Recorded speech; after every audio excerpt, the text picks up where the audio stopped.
«Тойота». Одна из машин вспыхнула, внутри оказались зажаты люди. В результате аварии 8 человек погибли, из 4 выживших 2 в тяжелом состоянии. С места происшествия пострадавших доставили в больницы на вертолете. Все, что известно к этой минуте о причинах трагедии, в репортаже Ярослава Красиенко. Он работает на месте.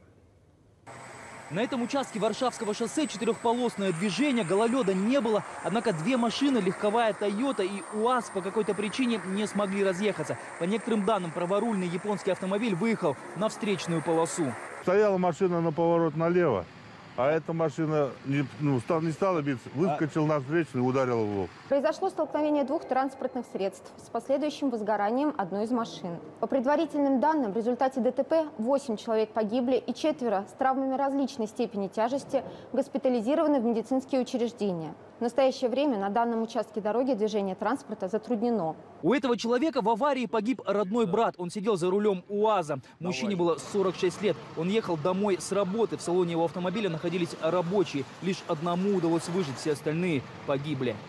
Семейно. Сын, внучка осталась. Жена молодая тоже. Один из автомобилей, который попал в ДТП, это микроавтобус УАЗ, так называемая буханка. И даже сейчас, спустя почти 5 часов после страшной аварии, спасатели не могут вытащить тела из машины, которая сгорела почти полностью. По самым последним данным, в этой аварии погибли 8 человек. И уже есть информация, что некоторые из них были гражданами Узбекистана. Это, очевидно, те самые рабочие, которые находились в УАЗе.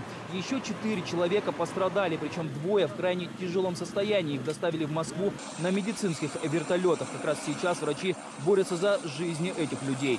К нам госпитализирован один пострадавший в состоянии тяжелом, стабильном. На данный этап он обследован полностью по программе тяжелой сочетанной травмы. Продолжается интенсивная терапия в условиях отделения реанимации.